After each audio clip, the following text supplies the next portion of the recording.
মুর্শিদাবাদে ধরে রাখতে পারবে সেখানকার মানুষজন মুর্শিদাবাদকে?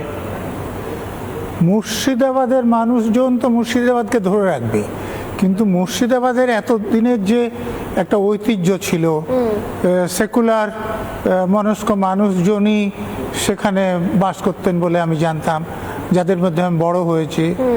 এখন আপনারা যেটা মুর্শিদাবাদে দেখালেন হরগোবিন্দ দাস বা চন্দন দাসের হত্যার মাধ্যমে, বা বেলডাঙ্গায় বা এখনো সাম্প্রতিক সময় বেলডাঙ্গা যেটা আপনারা দেখাচ্ছেন, এটা মুর্শিদাবাদ ছিল না। এটা সাম্প্রতিক কালের কি বলবো অবনতি, উন্নতি তো এটাকে বলা যাবে না। মুর্শিদাবাদের কোনো লোক বলছেন যে আমরা এত শতাংশ, অন্যরা এত শতাংশ, অত 1 ঘন্টার মধ্যে ভাগীরথী জলে ভাসিয়ে দেবো। তারপরে তিনি দলে থাকছেন, কিন্তু পরে যখন তিনি মসজিদ তৈরি করতে যাচ্ছেন তখন তাকে দল থেকে বের করা হচ্ছে। আমার হিসেব মেলে না।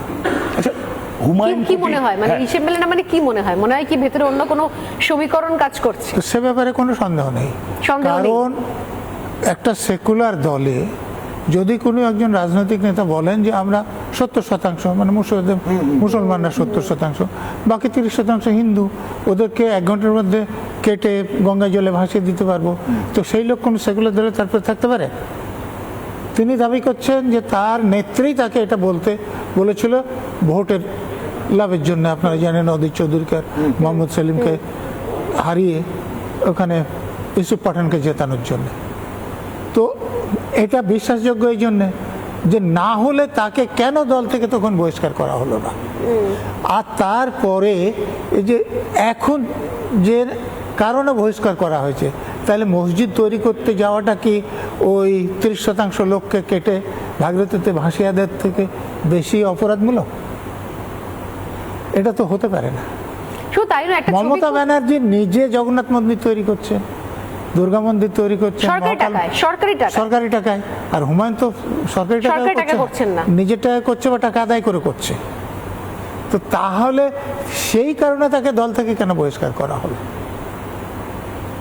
এটা তাকে বহিষ্কার করা হয়েছে যেহেতু মুসলমানরা এখন মমতা ব্যানার্জিকে বিশ্বাস করছে না। মমতা ব্যানার্জির কিছু দুর্নাম করে তাদেরকে কাছে টেনে কয়েকটা আসন জিতে ভোটের পর যাতে তাদের ভোটের পর আমে দুধে মিশে যাবে। হ্যাঁ, মানুষ হচ্ছে আটি গড়াগড়ি খাবে, একদম মুসলিমরা হচ্ছে আটি তারা গড়াগড়ি খাবে, একদম ওই গায়ের দুধের মতো।